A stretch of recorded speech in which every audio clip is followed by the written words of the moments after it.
Hello friends, मैं हूं गौरव and as you all know, last year October 2021 में Mark Zuckerberg introduced Meta, the parent company जिसके under वो सारी कंपनीज है which were owned by Facebook. And this was done to mark Zuckerberg his commitment to Metaverse. और इसके बाद तो मानो तुरंत मीडिया, न्यूज़पेपर, सोशल मीडिया हर जगह Metaverse ट्रेंड करने लग गया. इतना ट्रेंड कि with in few months beach pandemic में एरियाना ग्रैंड, जस्टिन बीबर जैसे मेगा स्टार्स ने मेटावर्स पर कॉन्सर्ट्स तक होल्ड करना शुरू कर दिया. इनफैक्ट इंडिया के 73rd रिपब्लिक डे पर India's first metaverse performer Daler Mehndi ने भी मेटावर्स पर कॉन्सर्ट कंडक्ट किया. और मेटावर्स का इतना प्रोग्रेस देख माइक्रोसॉफ्ट, सोनी, सारा, गुची सभी इसमें इन्वेस्ट करना शुरू कर दिए. पर इन सभी से एक कदम आगे था फेसबुक. 2021 में ही जकरबर्ग अनाउंस कर चुका था अपना $10 बिलियन का मेटावर्स का investment plan. But guess what, इस अनाउंसमेंट के बाद क्या हुआ? यूएस स्टॉक मार्केट में वो हुआ जो कभी नहीं हुआ था. फेसबुक क्रैश्ड मैसिवली, इतना मैसिवली कि हमने इस पर एक अलग से वीडियो भी बनाया. In one day it lost $232 billion.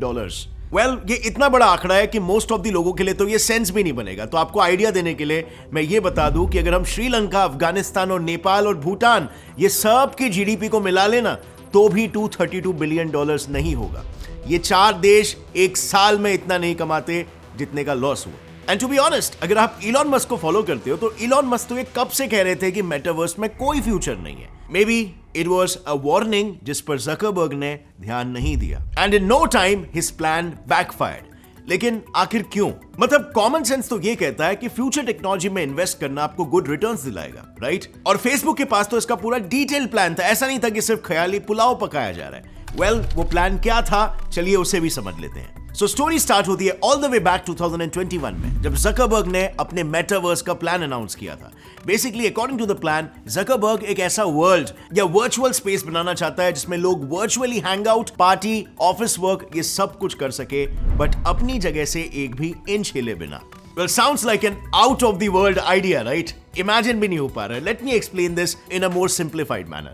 Imagine आप वेकेशन पर मालदीव्स गए हो, बट अचानक एक अर्जेंट मीटिंग आ गई. अब ऐसे सिचुएशन में आप क्या करोगे? ऑब्वियसली ऐसे में आप सबसे पहले कपड़े चेंज करोगे एंड देन एक प्रॉपर बैकग्राउंड ढूंढोगे, right, to attend the meeting. But now imagine करो कि आप मेटावर्स में मालदीव्स में घूम रहे हो और अचानक से एक मीटिंग आ जाती है.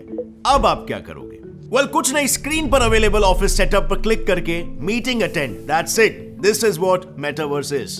घर के सोफे पे बैठ के पूरी दुनिया आपके मुट्ठी में. और इसी इमेजिनेशन को रियलिटी बनाने के लिए जकरबर्ग ने होराइजन होम, होराइजन वर्ल्ड्स जैसे प्लान्स अनाउंस किए, जो कि फ्यूचर में सभी के लिए सोशलाइजिंग, वर्किंग एटसेट्रा की फील्ड में कॉमन एंड वर्चुअल स्पेस बन जाएगा. बट फाइनली जब अगस्त 2022 में होराइजन वर्ल्ड फ्रांस और स्पेन में लॉन्च हुआ तो Twitter was flooded with what you may ask?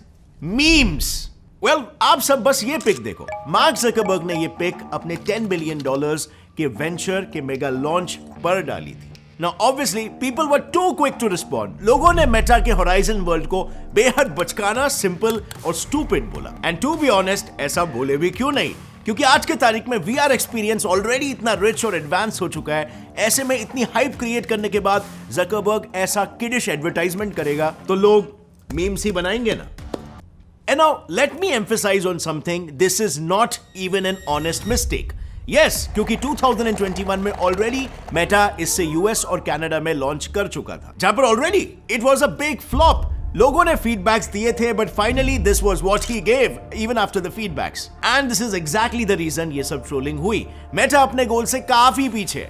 अब फ्रेंड्स, क्या ये पॉसिबल भी हो सकता है इन द फ्यूचर? आपको क्या लगता है? How much time Meta will take to reach its initial 5 lakh monthly active users goal? क्या आपके ओपिनियन में जकरबर्ग मेटावर्स की $10 बिलियन की इन्वेस्टमेंट को जस्टिफाई कर पाएगा? जैसे मैं कह रहा था कि मेटा अपने इनिशियल गोल के भी हाफ को भी अचीव नहीं कर पाया. वॉल स्ट्रीट जर्नल के हिसाब से मेटा का इनिशियल गोल था 5 लाख मंथली एक्टिव यूजर्स साल के एंड तक एंगेज करा, जो रिवाइज करने के बाद हाफ करा दिया गया, लेकिन वो भी अनअचीव्ड ही रहा. नाउ कमिंग टू दिस मुद्दा, इन सब चीजों की वजह से दूसरे सीईओज का इस पर क्या कहना है? Well, talking about specifically Elon Musk, तो आप खुद ही सुन लो उनका क्या कहना है. You know, when I grew up, it was like, don't sit too close to TV, it's going to ruin your eyesight. Right. And now we got like TV is like literally right here. I'm like, what?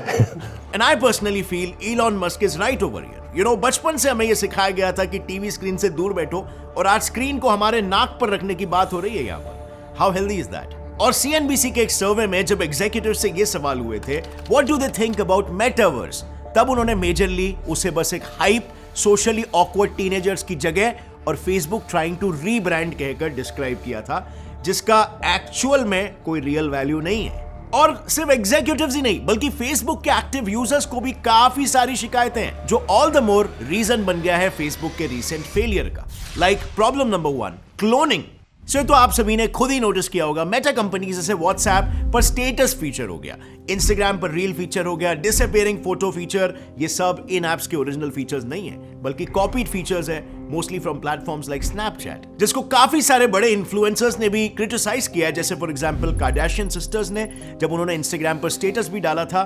But हद तो तब पार हुई जब Chinese app TikTok की success को देखकर Facebook ने भी बस 2 साल के अंदर अपना एक वर्जन निकाला कॉल्ड लासो. और फेसबुक का ये lasso app was actually a carbon copy of TikTok. But lasso इतना बड़ा फेलियर साबित हुआ कि फाइनली 2020 में फेसबुक को लासो को हमेशा के लिए बंद करना पड़ गया, व्हाइल साइमल्टेनियसली टिकटॉक की ग्रोथ एक्सपोनेंशियली बढ़ती जा रही थी. तो देखो, अगर हम कंटेंट कंजम्पशन की बात करते हैं तो TikTok users on an average 95 minutes per day on app spend करते हैं as compare to only 34 minutes spent on Facebook. और इसीलिए टिकटॉक की ग्रोथ ईयर ऑन ईयर 142% से बढ़ रही है, while Facebook is at 37% yearly growth. और ये चीज हमें लेकर जाती है प्रॉब्लम नंबर 2 की तरफ, which is greed for market capitalisation. So एक रीसेंट आर्टिकल में छपे कुछ स्टैट्स ने हमें यह सोचने पर मजबूर कर दिया कि क्या फेसबुक, जो दुनिया का सबसे बड़ा ऑनलाइन प्लेटफॉर्म है, वो सिंपली प्रॉफिट अर्निंग के लिए ये सब कर रहा है या वो असल में कंजूस भी है. मतलब लोगों से तो बहुत कुछ लिया जा रहा है लेकिन बदले में शायद उतना दिया नहीं जा रहा है. Now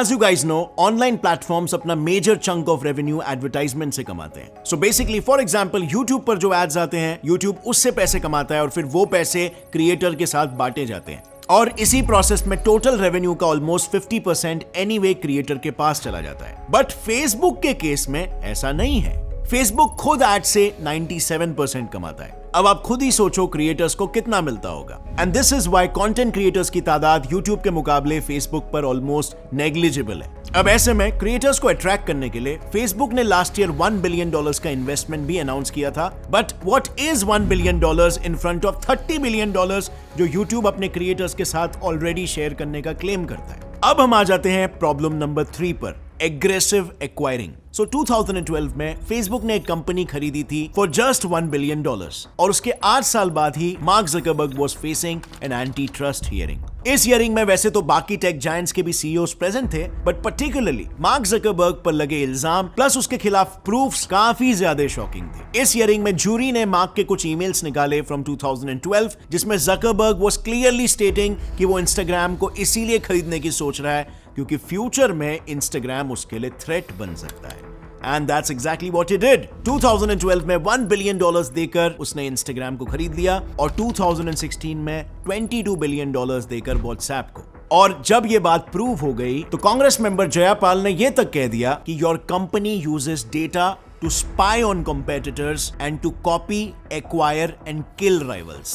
In my opinion, in monopoly power because your company harvests and monetizes our data, and then your company uses that data to spy on competitors and to copy, acquire and kill rivals. Now moving on to problem number 4, privacy threats. चलो इस point को एक interesting fact से शुरू करते हैं. According to reports, Facebook का facial recognition system 98% of the time सही होता है कंपेयर टू FBI जिसकी एक्यूरेसी सिर्फ 85% है. और रीजन है फेसबुक पर अवेलेबल पूल ऑफ डेटा. और इस डेटा का मिसयूज FB कैसे करता है, चलो उसका एक सबसे बड़ा कंट्रोवर्शियल केस स्टडी बताते हैं. Case 2018 Cambridge Analytica, social media की हिस्ट्री का सबसे बड़ा प्राइवेसी स्कैम. बेसिकली ब्रिटेन के कंसल्टिंग फर्म ने 2014 में 87 मिलियन फेसबुक यूजर्स का डेटा फेसबुक से उसके कंसेंट के बिना सिर्फ इकट्ठा ही नहीं किया बल्कि उसे पॉलिटिकल एडवर्टाइजमेंट्स के लिए बेचा भी, जिसे 2016 यूएस प्रेसिडेंशियल इलेक्शन में यूज किया गया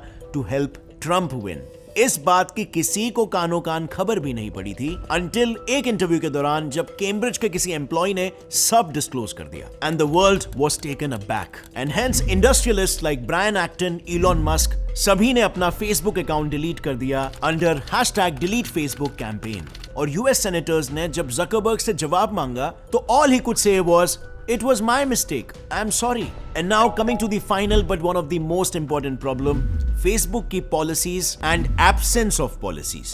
You'll be shocked to know 2017 में Facebook लाइव पर 15 साल की बच्ची को असॉल्ट किया गया था, जिसे वैसे तो 40 लोगों ने लाइव देखा था और उसके बाद न जाने कितनों ने देखा होगा। और इसमें सबसे शॉकिंग बात तो यह है कि Facebook एल्गोरिदम ने उस वीडियो को बाद में भी नहीं हटाया until इन्वेस्टिगेटर्स ने इस क्राइम की एक फिजिकल रिपोर्ट FB को नहीं दी। And not just this, Facebook पर आए दिन beheading, molestation, murder के वीडियोस अपलोड होते रहते हैं and the company has no policies to take it down unless constantly reported. और आज इस सब का डायरेक्ट असर Facebook यूजर्स के डिक्लाइनिंग ट्रेंड में क्लियरली दिखाई दे रहा है। इन्वेस्टर अर्निंग की रिपोर्ट के हिसाब से 2022 के फर्स्ट 3 मंथ्स में ही रफली 2 मिलियन Facebook यूजर्स डिक्रीज हो गए थे। इनफैक्ट पिछले साल से ही Facebook की ग्रोथ स्टैग्नेंट हो चुकी है, जो 2022 में नेगेटिव डायरेक्शन में भी जा रही है and which is obviously contributing to the fall in revenue of Facebook। जैसे हमने पहले ही देखा, फरवरी 2022 में $232 बिलियन के हिस्टोरिक ड्रॉप के बाद से Facebook का स्टॉक अब तक दैट इज 7 मंथ्स में 50% और गिर चुका है। उनका स्टॉक जो दिसंबर 2021 में 350 का था, इस महीने 128 का हो गया है। और ऐसे में फनी बात तो यह है कि मार्क ज़करबर्ग इसका blame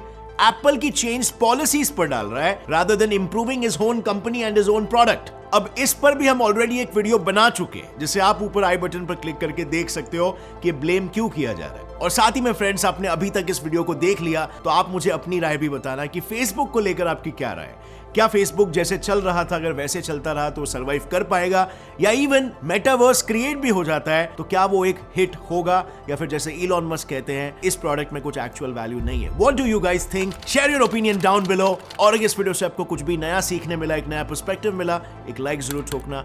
gets and fly fact channel को अभी सब्सक्राइब कर लो और बेल नोटिफिकेशन दबाओ ताकि आगे आने वाली हमारी कोई भी वीडियो की अपडेट आप मिस ना कर सको। See you next time friends. Till then, as always, stay curious, keep learning and keep growing. Jai Hind.